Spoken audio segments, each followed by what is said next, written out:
Not everybody knows about this, and nor should they. Jeff Goldblum and Geena Davis were one of Hollywood's most beloved couples, but not everyone knows that they had a spooky Halloween romance. The towering thespians, both are over 6 feet, were together for 8 years in the 1980s, and I find their whirlwind romance so full of charm and delight that I absolutely had to make a video about it. I love looking at old photos of this couple because when you look at them, they always look so happy and not at all annoyed by photographers.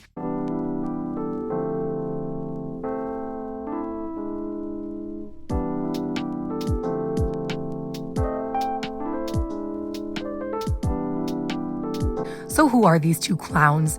Jeff Goldblum is an actor best known for his iconic line delivery, like as Dr. Ian Malcolm in Jurassic Park. Oh, there it is. Geena Davis is an Oscar-winning actress best known for her roles in Thelma and Louise, Beetlejuice, and A League of Their Own. Geena also founded the Geena Davis Institute on Gender in Media in 2004 after she noticed a stunning lack of diversity on kids' TV. When she's not acting, she has dabbled in competitive pumpkin carving and also Olympic archery. Our story begins in 1984. Jeff and Geena met on the set of a movie called Transylvania 65000. The movie is terrible, and by all accounts, it seems like the director shot it with his eyes shut, but something magical did come out of the production. Jeff and Geena fell in love. To hear Geena tell it, and I could immediately see from the sly smile playing on the lips of this insanely charismatic person that I was in trouble. Jeff and Geena soon became inseparable, both off-screen and on. In 1986, they co-starred in David Cronenberg's The Fly, where Geena watches the handsome Jeff devolve into a pustulent Drosophila. Even though it's a horror movie, the sparks fly between Jeff and Geena. It's all the more intimate because they are basically the only cast members. Their next movie together was the musical comedy Earth Girls Are Easy. In this campy sci-fi romp, Geena plays a kind-hearted hairdresser and Jeff plays a sexy alien. Jeff and Geena got married in Las Vegas on Halloween night, 1987, kind of on a dare. Geena describes the event like this. Jeff and I had been together for about 2.5 years when we decided to go for a weekend in Vegas to do silly Vegas stuff. We'd never been there before. It was Halloween night in 1987, and we'd invited Ed Begley and his then-wife Ingrid to come with us. Ed had recently turned 38, and we wanted to celebrate. We had dinner at a weird restaurant in Caesar's Palace, which had examples of all the cuts of meat stuck to a platter. The waiter poked each one with his ballpoint pen when describing them. Dinner over, it was time to decide what next. A show, maybe? Or we could lose our shirts on the tables? Ed said, "It's getting late. Have you already picked where you're going to do this?" It turned out Ed and Ingrid assumed we'd invited them on this trip to be witnesses to our marriage. It had been the furthest thing from our minds, honestly, but Jeff said, how about we go ahead and do just that? Since the idea was now on the table, I froze. It was so unexpected. There was no time to even think about whether this was the way I wanted us to get married. I knew I wanted to marry him, no question about that, but still. So Jeff and I went and sat on the curb in front of Caesar's Palace to discuss it. I was teary and Jeff tried to make me feel better. "It's fine," he said. "We'll just plan for something else." "But I think I do want to do it tonight," I sniffled. "Okay, then we'll do it tonight," Jeff said. "Well, now I've ruined it by crying," I said. Jeff, ever patient and loving, put me at ease about that too. So we called one of those goofy all-night chapels, which sent a white limo to pick us up. It was 3 a.m. Elvis didn't officiate, I'm sorry to say, but a certain Reverend Sandy did. Bedecked in a red robe, I am pretty certain she was not a vampire despite her clothing and the late hour.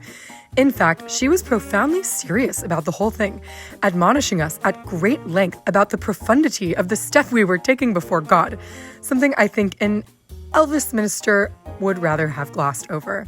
We all piled into the car to head back to Caesar's Palace, and as soon as we started to drive away, we burst out screaming and laughing. The first hint of light was edging along Las Vegas Boulevard.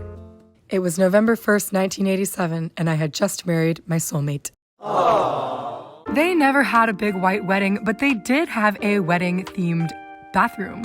They called it Wedding Land. This isn't the real Wedding Land. These are just some photos of what I think it might look like.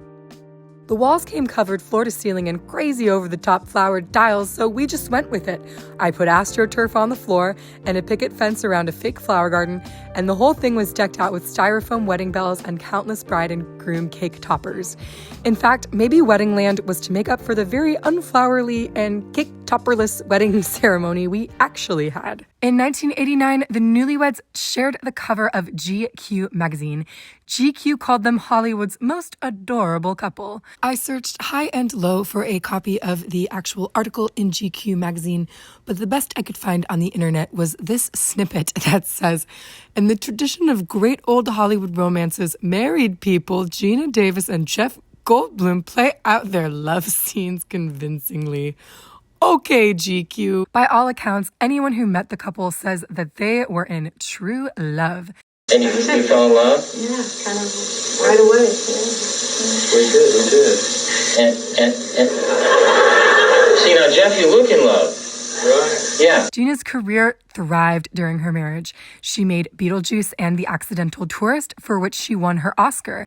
And she aggressively pursued a leading role in the film Thelma and Louise. Meanwhile, Jeff continued building his resume as one of Hollywood's most iconic voices. But, tragically, sometime around the filming of Thelma and Louise, Jeff and Geena broke up. Geena describes it like this. Sometime during the making of Thelma and Louise, Jeff Goldblum and I split up. Ultimately, it had been my decision to end it, but I also regretted it terribly.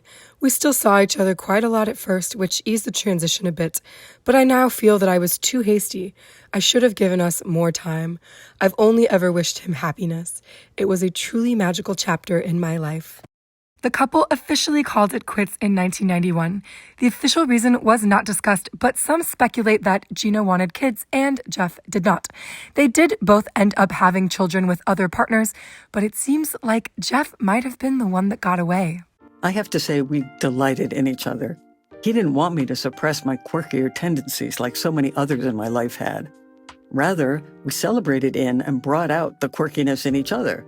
The two are on good terms and have even made a few public appearances together in recent years. I am haunted by this former Hollywood couple. They really seemed like they could be soulmates, and even though they're not together anymore, we still have oodles of canoodling photos to look at and relive the magic. Thank you for joining me on this quaint little romp down memory lane. Special thanks to VintageLasVegas.com for having a wonderful archive of vintage Las Vegas photos. Leave a comment and let me know if there are any other old loves you'd like to see a little video essay about. And if you like this video, share it with someone who loves old loves, loves Halloween, or loves these actors. Like, subscribe if you want to, but even if you don't do any of that stuff, I'm so glad you joined me for this video today. Thanks for watching. Cheers.